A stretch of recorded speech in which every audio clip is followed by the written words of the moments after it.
नमस्कार प्यारे साथियों, एक बार फिर से आप सभी दोस्तों का टेक्निकल मंच के इस ऑनलाइन प्लेटफॉर्म पर हार्दिक स्वागत है। तो जैसे कि हम ऑब्जेक्टिव क्वेश्चंस के बारे में डिस्कस कर रहे हैं, तो आज का हमारा टॉपिक जो रहेगा वो है डीसी जनरेटर। डीसी जनरेटर के अंदर जो भी मोस्ट इम्पोर्टेंट क्वेश्चंस हैं उन सभी की हम प्रैक्टिस करेंगे। और अगर अभी भी आपको तैयारी करनी है हमारे साथ, तो आप हमारी डिवाइन स्टडी ऐप के साथ जुड़ सकते हैं। ठीक है, तो क्वेश्चन नंबर फर्स्ट आप सभी के सामने है। आराम से क्वेश्चन को पहले रीड करो, उसके बाद इसका आंसर आप बताओगे। ठीक है, अपने पास जो नोटबुक है वो पास में रखें, क्वेश्चन नंबर डालें और चेक करें भी आपके कितने क्वेश्चंस क्या है सही हो रहे हैं। ठीक है, तो फर्स्ट नंबर क्वेश्चन आप सभी के सामने है। क्या दे रखा है, ध्यान से देखिए। What is the working principle of DC generator. DC generator का जो वर्किंग प्रिंसिपल है यानी कार्य सिद्धांत है, ये क्या होता है आप सभी को बताना है। ठीक है ना, तो ये मैंने आप सभी को लगभग बता ही रखा है कि हमारे पास डीसी जनरेटर की बात करें, चाहे अगर आपको ये पूछ लें कि ट्रांसफार्मर का कार्य सिद्धांत, अगर ट्रांसफार्मर के अंदर आपको म्यूचुअल इंडक्टेंस ना लिखा मिलेगा, ठीक है, तो आप क्या बताओगे, इलेक्ट्रोमैग्नेटिक इंडक्शन के सिद्धांत पर हमारे पास काम करता है। डीसी जनरेटर भी हमारे पास कौन से सिद्धांत पर काम करता है, इलेक्ट्रोमैग्नेटिक इंडक्शन के सिद्धांत पर ही काम करेगा। यानी कि इसका मतलब क्या होता है, इसका मतलब ये होता है इलेक्ट्रिक के द्वारा हमारे पास, इलेक्ट्रिक और मैग्नेटिक, ठीक है, दोनों कॉम्बिनेशन, उसके द्वारा हमारे पास इंडक्शन करवाना, ये हमारे पास इसमें रहेगा। ठीक है, तो ये है फर्स्ट क्वेश्चन जिसका आंसर हमारे पास क्या है, बी होता है। यहाँ पर एक इंपॉर्टेंट पॉइंट और दे रखा है, Faraday law of electrolysis. Faraday का जो इलेक्ट्रोलाइसिस का नियम है ये भी बहुत बढ़िया है, एग्जाम में यहाँ से क्वेश्चन बन सकता है। यहाँ पर हमारे पास क्या होता है, एम समानुपाती क्या रहेगा, एम समानुपाती हमारे पास होता है क्यू। ये आप याद रखोगे। अगर इस निशान को, समानुपाती के निशान को चेंज करते हैं, बराबर का निशान लिखें, तो इसमें क्या बनता है हमारे पास, जेड क्यू लिख सकते हैं। क्यू यहाँ पर चार्ज होता है, जेड यहाँ पर क्या होता है, जेड आप सभी को पता है क्या होगा, ई सी ई। कमेंट सेक्शन में आप बताओगे ई सी ई की फुल फॉर्म और ई सी ई की इकाई आप सभी को लिखनी है। ठीक है, चलते हैं नेक्स्ट क्वेश्चन पे। चलो, क्वेश्चन नंबर 2 आप सभी के सामने।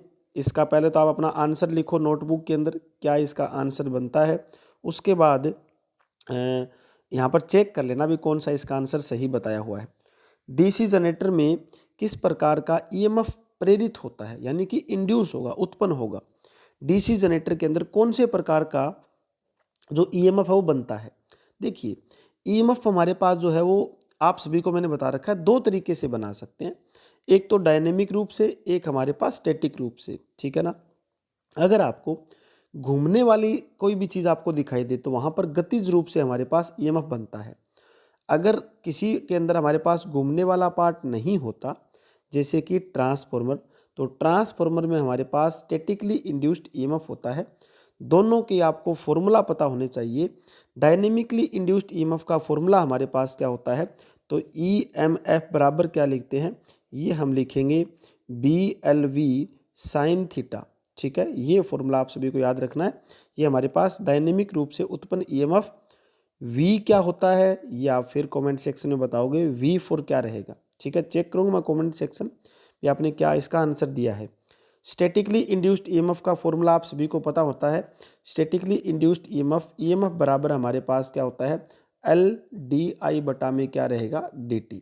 ठीक है, ये आपको पता है फॉर्मूला स्टैटिकली इंड्यूस्ड ईएमएफ का। चलते हैं नेक्स्ट क्वेश्चन नंबर 3 आप सभी के सामने। ठीक है, question number 3, what rule is use to find the direction of induced EMF in DC generator. DC generator के अंदर जो हमारे पास इंड्यूस्ड ईएमएफ है, इसकी डायरेक्शन का पता करने के लिए कौन सा रूल लगाते हैं ये बताइए। ठीक है, तो आप चेक करोगे, पहले तो अपना आंसर आप लिखोगे। उसके बाद आप सभी को पता है डीसी जनरेटर जो हमारे पास है वो कौन से नियम पर काम करता है, ये फ्लेमिंग का राइट हैंड रूल जो है इस पर काम करता है भाई। ठीक है ना, ये आप सभी ध्यान रखोगे। डीसी जनरेटर जो हमारे पास है वो फ्लेमिंग के राइट हैंड रूल पर काम करता है। ठीक है, और लेफ्ट हैंड रूल हमारे पास जिसके अंदर मोटर में काम आता है ये। चलते हैं नेक्स्ट क्वेश्चन नंबर 4 पर। ठीक है, किस जनरेटर में आर्मेचर के अक्रॉस फील्ड वाइंडिंग को जोड़ा जाता है। ऐसा कौन सा जनरेटर होगा जिसमें हमारे पास आर्मेचर के अक्रॉस हम फील्ड वाइंडिंग को जोड़ते हैं, तो ये आप सभी को बताना है। ऐसा हमारे पास कौन सा जनरेटर होता है, इसके बारे में आप बताइए। एक बार जो भी आपका कमेंट है या फिर जो भी आपका आंसर है अपनी बुक के अंदर लिखोगे और फिर आप आंसर बताओगे, ठीक है। तो इसमें देखिए हमारे पास यहाँ पर देखिए generator the field winding is connected across armature, तो ये हमारे पास कौन सा होता है, ये होता है शंट जनरेटर, ठीक है ना। शंट जनरेटर के हम अक्रॉस जोड़ते हैं किस वाइंडिंग को, फील्ड हमारे पास वाइंडिंग को, ठीक है। कैसे जोड़ेंगे आप देख सकते हो, ये हमारे पास फील्ड वाइंडिंग, उसके बाद ये हमारे पास कौन सी वाइंडिंग होती है, आर्मेचर वाइंडिंग। इनको हम इस तरह से जोड़ते हैं तो हमारे पास शंट जनरेटर बन जाता है, ठीक है। चलिए नेक्स्ट, यहाँ पर एक खास बात होती है, शंट जनरेटर का यूज़ अगर आपको पूछ लें कि शंट जनरेटर का यूज़ कहाँ करते हैं, तो एक तो इसका यूज़ हमारे पास होता है कहाँ पर, बैटरी चार्जिंग के अंदर, ठीक है, बैटरी चार्जिंग के अंदर। दूसरा इसका यूज़ करते हैं जनरल लाइटिंग जो पर्पज होता है वहाँ पर भी इसका हम यूज़ करते हैं शंट जनरेटर का। नेक्स्ट क्वेश्चन आप सभी के सामने ये रहा भाई, चलिए इसका आंसर बताओ। किस प्रकार के डीसी जनरेटर को एक स्थिर वोल्टेज जनरेटर कहा जाता है। स्थिर वोल्टेज किस में मिलेगी, अभी हमने लिखा है कि जिसके अंदर हमारे पास बैटरी चार्जिंग में आपको स्थिर वोल्टेज देने की ज़रूरत होती है, ठीक है। लाइटिंग पर्पज़ है वहाँ पर भी हमें स्थिर वोल्टेज देने की ज़रूरत होती है। तो यहाँ पर आंसर कौन सा रहेगा हमारे पास सही, ये रहेगा सही आंसर, शंट जनरेटर इसका राइट आंसर होगा, ठीक है। ये आप सभी ध्यान रखोगे। चलें आगे। तो 5 क्वेश्चन हमने डिस्कस किए हैं, चेक करना एक बार आपके कितने क्वेश्चन सही हो रहे हैं। अपने नोटबुक के अंदर आप लिखोगे ज़रूर जो भी आपके आंसर बनते हैं, ठीक है। चलिए next question 6 number, DC generator का कौन सा हिस्सा लेमिनेटेड होता है। लेमिनेटेड कौन से हिस्से को करते हैं, ये आप सभी को बताना है। चलिए पहले आंसर लिखो अपना, उसके बाद आप सभी को पता है लेमिनेटेड हम कौन सा करते हैं, आर्मेचर कोर को करेंगे, क्योंकि आप सभी को पता है लेमिनेशन क्यों करते हैं। लेमिनेशन आप सभी को पता है एडी करंट लॉस को कम करने के लिए, ठीक है ना, इस लॉस को कम करने के लिए लेमिनेशन करते हैं हम, ठीक है। चलिए next question number 7, question number 7 का आंसर, कम्यूटेटर सेगमेंट के लिए किस सामग्री का उपयोग किया जाता है, ठीक है ना। कम्यूटेटर सेगमेंट के लिए तो ये सभी को बता रखा है, कम्यूटेटर के अंदर एक हम सख्त तांबा यानी कि हार्ड जो तांबा होता है, कठोर तांबा, वो यूज करते हैं। और कम्यूटेटर के जो सेगमेंट है आप सभी को पता है वी आकार के सेगमेंट होते हैं। इन वी आकार के सेगमेंट में क्या भरते हैं, वी आकार के सेगमेंट के अंदर माइका भरा जाता है जी, ठीक है। चलिए नेक्स्ट, चलिए नेक्स्ट क्वेश्चन देखो आप सभी के सामने। यहाँ पर पूछ रखा है एक्स, ये एक्स क्या है ये बताइए, ठीक है ना। जो हमारे पास एक्स है वो एक्स क्या होगा ये आपको बताना है। तो एक्स ये आपको स्लोट दिखाई दे रहे हैं, खांचे होते हैं, ठीक है ना, ये हमारे पास खांचे रहेंगे, स्लोट होते हैं जिसके अंदर वाइंडिंग करते हैं। चलिए नेक्स्ट क्वेश्चन नंबर 9, इसका आंसर बताओ। डीसी जनरेटर में कम्यूटेटर का काम, यहां पर कंफ्यूजन रहोगे। अब जनरेटर की बात है तो जनरेटर के अंदर तो आप सभी को पता है कम्यूटेटर का काम क्या होता है। जनरेटर जो क्या करता है, जनरेट करेगा वोल्टेज को। तो सबसे पहले हमारे पास एसी सप्लाई जो है वो आर्मेचर पर बनेगी, उसके बाद डीसी में ये कन्वर्ट करता है, ठीक है ना। जनरेटर के अंदर, मोटर के अंदर उल्टा होता है, मोटर के अंदर डीसी को एसी में चेंज करता है। तो इस चीज़ से एक प्रूफ एक बात हो रही है कि जो हमारे पास आर्मेचर होता है ना, आर्मेचर, ठीक है, आर्मेचर चाहे मोटर का हो चाहे जनरेटर का हो, किसी भी चीज़ का आर्मेचर हो, उस पर हमेशा एसी सप्लाई पर ही बनता है सब कुछ ये, ठीक है, ये चीज़ ध्यान रखनी है। चलिए next question number 10, DC generator में ब्रश कहाँ रखे जाते हैं। अब ब्रश आप सभी को पता है कहाँ रखते हैं, ब्रश होल्डर के अंदर रखेंगे, योक में थोड़ी रखते हैं, ना टर्मिनल बॉक्स में, ना हमारे पास शाफ्ट पे होते हैं, ठीक है, ब्रश होल्डर पर।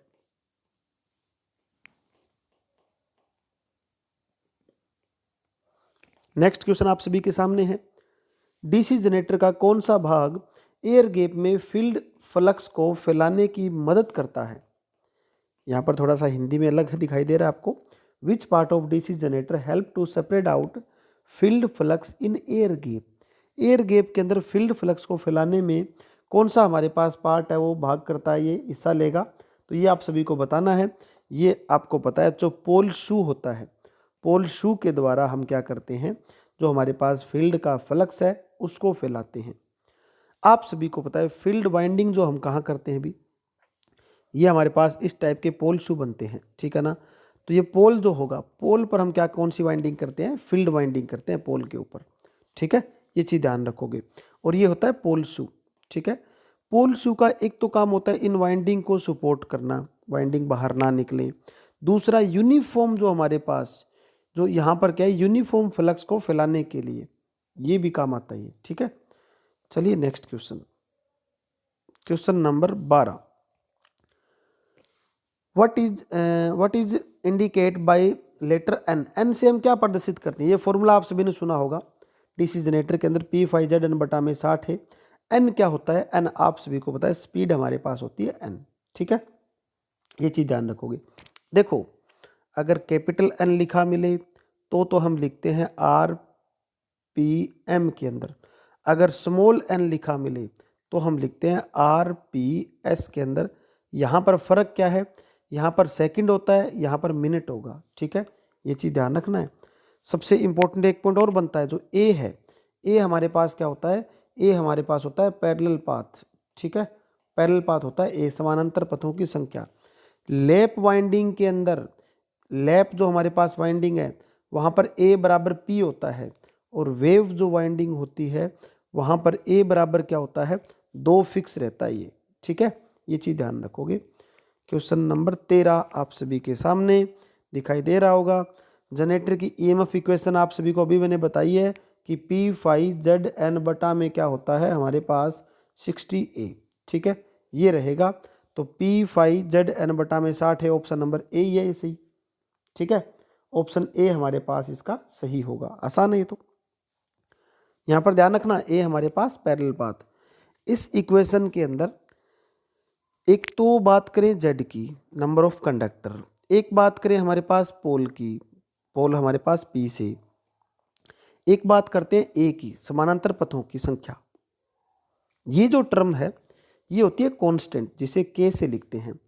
लेकिन जो फाई है और एन जो है ये हमारे पास क्या होती है, ये होती है वेरिएबल, ठीक है ना। ये चेंज होती है, ओके। इसी के अनुसार हमारे पास एक फॉर्मूला बनता है स्पीड का, आप सभी ने नोट कर रखा होगा कि यहाँ पर ई बराबर कौन वेरिएबल चीज़ कौन कौन सी है, वेरिएबल टर्म कौन सी है, वेरिएबल फाई है, और एक हमारे पास वेरिएबल क्या है, एन है, ठीक है। यहाँ पर अगर एन निकालते हैं, एन स्पीड निकालेंगे तो क्या बनेगा हमारे पास, ई बटा में क्या बनता है, फाई, यानी कि ये फॉर्मूला सबसे इंपॉर्टेंट है स्पीड का फॉर्मूला डीसी मशीन के अंदर। क्वेश्चन नंबर 14 आप सभी के सामने है, इसका आंसर आप बताओगे। शंट फील्ड प्रतिरोध बहुत बड़ा होने पर क्या होगा। शंट फील्ड प्रतिरोध अगर बहुत ज़्यादा है तो हमारे पास क्या होगा, इसका आंसर आपको बताना है। चलिए बताइए। तो इसका कारण अगर हमारे पास क्या होता है, वोल्टेज बनाने में विफलता हो जाती है, ठीक है, शंट का। क्योंकि आप सभी देखिए दो चीज़ रहती है, एक तो होता है आरसी जिसे क्रिटिकल रेजिस्टेंस बोलते हैं, बहुत बढ़िया पॉइंट है, बहुत कम बच्चों को पता होता है इसके बारे में। एक होता है आरसी जिसे हम क्या बोलते हैं, जिसे बोलते हैं क्रिटिकल रेजिस्टेंस। एक होता है हमारे पास आरएफ जिसे बोलते हैं फील्ड रेजिस्टेंस। समझाने की ट्रिक बहुत ज़बरदस्त है इसकी, आपको 1 मिनट में ये पॉइंट समझ में आ जाएगा, ध्यान से देखना। आरसी अगर हमारे पास ज़्यादा है आरएफ से तो ईएमएफ जो है वो हमारे पास क्या है, बनेगा, ईएमएफ अच्छी तरह से बनेगा। अगर हमारे पास आरसी जो है वो कम है किससे, आरएफ से, तो क्या होगा, ईएमएफ जो है वो नहीं बनेगा, ठीक है। ट्रिक क्या बना रखी है मैंने, ट्रिक देखिए, आरसी का मतलब ये थोड़ा सा आप अलग ही अंदाज में मैंने इसकी ट्रिक बना रखी है। आरसी का मतलब क्या मानते हो आप, रॉयल चैलेंज, ठीक है ना। रॉयल चैलेंज जो है, अगर रॉयल चैलेंज जिसके अंदर ज़्यादा हो गई, ठीक है ना, रॉयल चैलेंज की मात्रा जिसके अंदर ज़्यादा है उसमें भाई ईएमएफ तो बनेगा, ये बात तो फिक्स है, उसमें फोर्स बनेगा, ये आप सभी को पता ही है, ठीक है ना। और दूसरी बात, जिसके अंदर रॉयल चैलेंज की मात्रा कम है, वैसे इसकी फुल फॉर्म क्रिटिकल रेजिस्टेंस है, ये मैं आपको समझाने की एक ट्रिक बता रहा हूँ। रॉयल चैलेंज जिसके अंदर कम है उसके अंदर भाई ईएमएफ हमारे पास नहीं बनेगा, बस। अब मेरे हिसाब से आप नहीं बोलोगे कभी भी, तो यहाँ पर क्या दे रखा है, क्रिटिकल रेजिस्टेंस से हमारे पास यहाँ कर गया फील्ड रेजिस्टेंस अगर ज़्यादा है तो हमारे पास वोल्टेज नहीं बनेगा, विफल हो जाएगा, ठीक है। इससे बढ़िया ट्रिक आपको नहीं मिलेगी। इसी टाइप की ट्रिक जो है वो पूरी मैंने जो अपनी इलेक्ट्रिशियन थ्योरी जो मैं करवा रहा हूँ डिवाइन स्टडी ऐप पे, आपने अलग अलग ट्रिक आप देखोगे, जो फॉर्मूले आपको याद नहीं होते उनके ट्रिक के हिसाब से फॉर्मूले याद करवाए जाते हैं। ठीक है। डीसी शंट जनरेटर में प्रेरित ईएमएफ की पोलैरिटी क्या निर्धारित करती है? जो हमारे पास इंड्यूस्ड ईएमएफ है उसकी पोलैरिटी कौन सा क्या निर्धारित करेगी? पोलैरिटी। ठीक है, ये आपको बताना है। तो पोलैरिटी हमारे पास निर्धारित क्या करती है? पोलैरिटी निर्धारित करेगी नंबर ऑफ पैरेलल पाथ, कितने हमारे पास पैरेलल पाथ बनेंगे, ये निर्धारित करता है कौन है? ये हमारे पास रहेंगी डीसी जनरेटर की जो ईएमएफ की पोलैरिटी है। ठीक है, number of parallel path. Okay, ये आप ध्यान रखोगे। समझ में आया होगा आप सभी को। क्वेश्चन नंबर 16 आप सभी के सामने है। बूस्टर जनरेटर के रूप में किस प्रकार के, ये बहुत बढ़िया क्वेश्चन है, एग्जाम में बहुत बार आता है। बूस्टर हमारे पास कई बार वोल्टेज में ज़्यादा गिरावट आती है, तो एकदम वोल्टेज को बढ़ाने के लिए, बूस्टअप करने के लिए हम बूस्टर का उपयोग करते हैं, जो कि हमारे पास कौन सा होता है? सीरीज जनरेटर सबसे इंपॉर्टेंट है।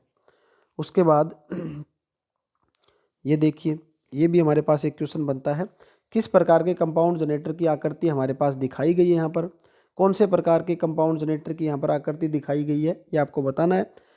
यहाँ पर देखिए, दो चीज़ होती है, आर्मेचर वाइंडिंग और जो हमारे पास सीरीज वाइंडिंग है, इन दोनों के साथ अगर एक शंट वाइंडिंग कर देते हैं पैरेलल में, तो हमारे पास बनता है लॉन्ग शंट।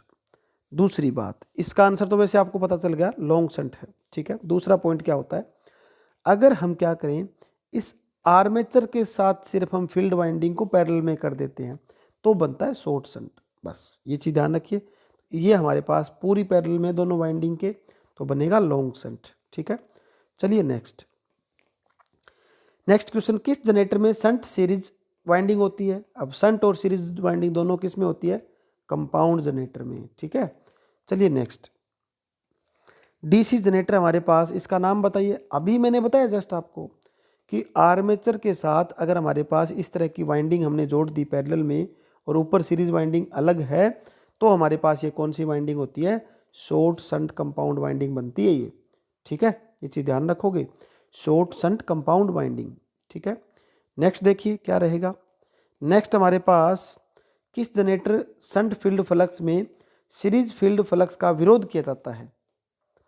शंट का जो फील्ड का फ्लक्स है और वो सीरीज फील्ड फ्लक्स का विरोध करेगा, तो वो तो भी डिफरेंस बनेगा। अगर विरोध करेगा तो डिफरेंस होगा, अगर सहायता करता तो वो कॉम्युलेटिव होता। ठीक है ना, ये चीज़ ध्यान रखिए, इंपॉर्टेंट क्वेश्चन है, एग्जाम में बहुत बार आता है ये। और आप कमेंट सेक्शन में बताओगे कि डिफरेंशियल कंपाउंड जनरेटर का यूज हम कहाँ करते हैं। तो आज इतने ही क्वेश्चन हम कवर करेंगे, जितने भी मैंने क्वेश्चंस आपको कवर करवाए हैं। ठीक है, इनको अच्छी तरह से एक बार रिपीट करोगे, कमेंट सेक्शन में बताना भी आपके कितने क्वेश्चन सही हुए हैं। और दूसरी बात, अगर आपको डिवाइन स्टडी ऐप पर किसी प्रकार का जो टेक्निकल का कोर्स या फिर टेस्ट सीरीज़ आपको ज्वाइन करनी है, तो आप हमारे ऐप पर ज्वाइन कर सकते हैं। अभी मैंने स्पेशल एक जो है वो 0.7 नाम से बैच शुरू किया है। ठीक है ना, उस बैच के अंदर जो क्लासें हैं, 3 क्लासें रेगुलर होती है। ठीक है, 2 क्लास तो हमारे पास थ्योरी की, और तीसरी क्लास उसी थ्योरी के MCQ की। ऑफलाइन की मैं आपको बात बताता हूँ, ध्यान से सुनिए। फिलहाल जो ऑफलाइन में क्लास चल रही है, एक तो शुरू होती है 9 बजे।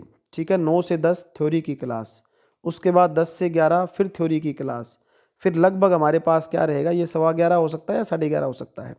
उसके बाद 12 से 1 फिर MCQ की क्लास, और फिर 4 बजे से लेकर लगभग 5 बजे तक फिर MCQ की क्लास। साथ साथ में इस क्लास के अंदर जो मैंने सबसे पहला जो बैच करवाया था ब्रह्मास्त्र बैच, उसका पूरा फास्ट रिवीजन। ठीक है ना, उसकी पूरी की जो PDF है वो ऑन करके फास्ट रिवीजन करवाया जाता है इस बैच के अंदर, ऑफलाइन के अंदर। ठीक है, और फिर इवनिंग में यूट्यूब पर जो क्लास आपको वो मिलती है फिर, तो आप देख सकते हो ऑफलाइन में कम से कम 4 से 5 घंटे की क्लास अब शुरू हो चुकी है। ठीक है, जो बच्चा ऑफलाइन आना चाहे तो देरी ना करें, अकेडमी पहुँचे, दीवान अकेडमी। ठीक है, ऋषि नगर बस स्टैंड के नज़दीक है बिल्कुल। मिलते हैं next. Thank you very much.